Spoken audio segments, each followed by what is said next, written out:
Hello APA, thanks so much for coming to the interview. How do you feel about this match where maybe it was a bit expected, but you tried your best?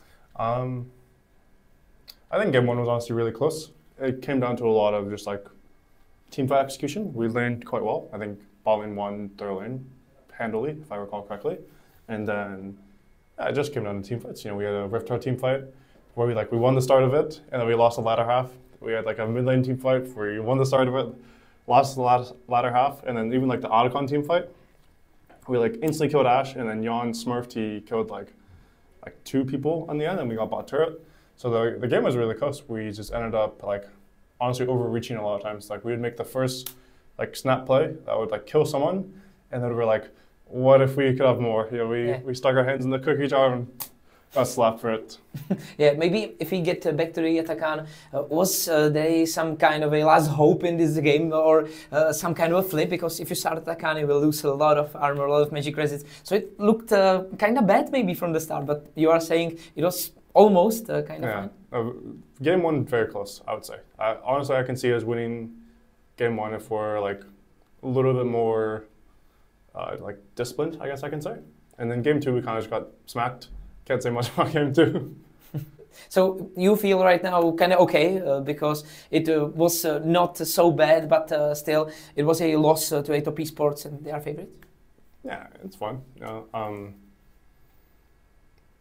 it's fine. I think like at the end of the day, for how this works, you just need to make top 4, and there's only 5 teams. So yeah, like 1-1 so far is okay. Yeah, I ask because let's get back to the match against Karmine Corp. Was that the most important match of the year so far?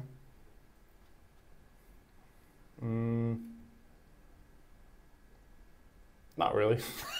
I was thinking just in terms of Europe against NA, you know, that kind of rivalry. It feels good to shit on Europe, but like I've already done it once. Yeah. So it's like the first time it's like, wow, this feels amazing. The second time it's like, still feels good, but not as good. Yeah, like it wasn't as important in like the actual tournament because I think there are just better teams in the tournament, to be honest. But like from like a feeling good standpoint, it did feel good. So in terms of EU versus NA narrative, it is not the most important thing to you because you always talk about it, you always spread the banter. I love the banter, but you know, it looks like it is the most important thing in your career. No, I mean, I come to every tournament trying to win, whether that's first EU, LPL or LSK or what region is CFO called? It's like the 3 regions. I don't even know, man. Like I had to interview against Junja and I forgot the name because I'm trolling. Like whatever region they are. Southeast Asia plus Vietnam plus Japan. That region, like you know, I come here to beat everyone. So like beating EU is funny because like it's the rivalry between NA and EU, but I'm still trying to win versus everyone. I'll try to win versus CFO on Thursday and HLE on Friday. Okay, and how do you see your chances against HLE or CFO? Because they did a pretty good showing today, so they looked maybe stronger than you expected. No, I think we did a decent amount of scouting going into this tournament, so I think we didn't expect CFO to be pushovers. I don't think we expected 2-0 from them today, but we didn't expect them to just like roll over and die and like look like a minor region basically. So I think we'll definitely just have to show them respect going into our series. Like I would even argue that they showed better first Karmine Corp than we showed first Karmine Corp. So like maybe they're even maybe we're the underdogs going into them. Yeah. Well, it was always the narrative of G2 being the best Western team on every tournament. But yesterday there was an interview with I think Zekova, who said that you and Umti and Jungler showed a pretty good form in scrims, pretty good form in preparations. How do you feel about it? Because now it looks like Team Liquid can be the strongest Western team.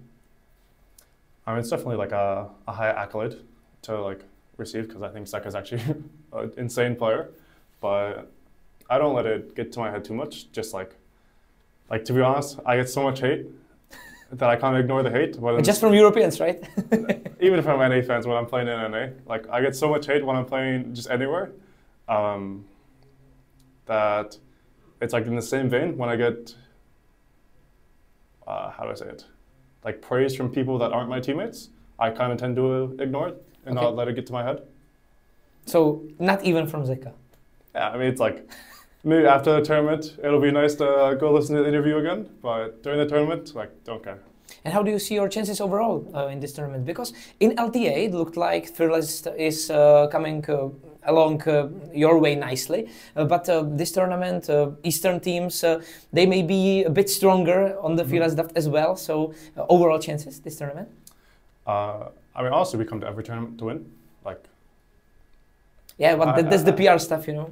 No, but like, I think I'd be an idiot to say we're like the big dogs in the tournament. We're definitely the underdogs, but I don't think our chances are zero. You know, like, we could have won that game 1, and then if game 1 wins, maybe we play game 2 differently. Maybe we go to game 3 and can win a game 3. I think the same thing for us HLE. Like, they're definitely the favorites going into the match, but we shouldn't just like give up and bend over. We should at least try.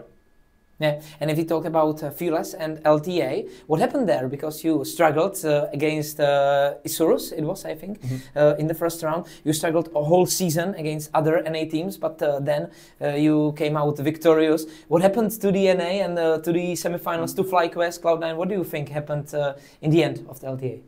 I think for our overall like LTA split, I think we just got off to a very slow start. But we started like kind of late scrimming compared to a bunch of other teams. And then, like, I think we kind of had a wrong read in the meta at the start, so we had to adjust ourselves like mid-split. So yeah, we just had a slow start, and then even going into this series, I think honestly as a team we played okay. Just individuals just didn't have the best series. So you're talking about Umti, right? And this record on why? Myself included, though. Like, I don't think I had the best game. Fuck, whichever game we lost, I forget now. Whichever game we lost, I don't think we had the best game. So I think just individuals didn't have the best game. Okay. But then, honestly, the C9 series and the 100 Thieves series, I think we showed up quite solidly. And how do you feel about LTA changes this season? Because viewership was down, maybe the idea of South America and North America, it was not so good after all. How do you feel about the region, strengths and these things?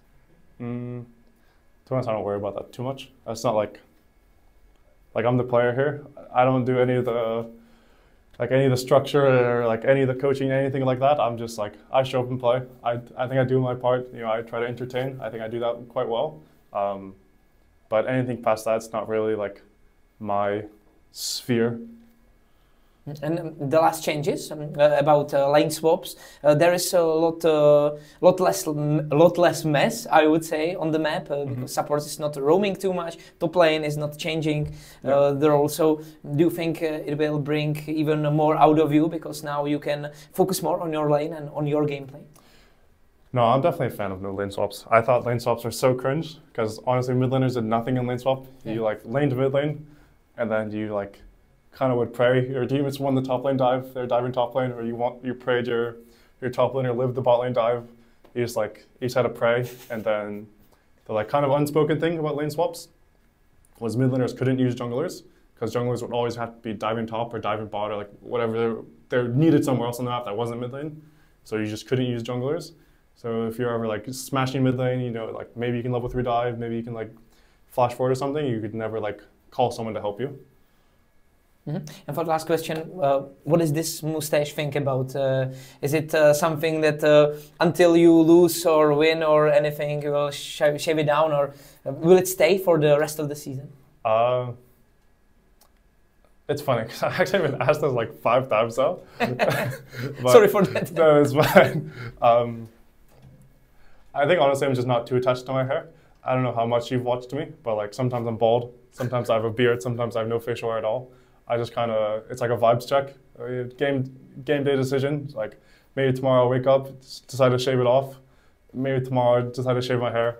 It's generally just game day decision. Okay, looking forward to what comes next. Thank you so much for the interview and good luck for the rest of the tournament. Thank you.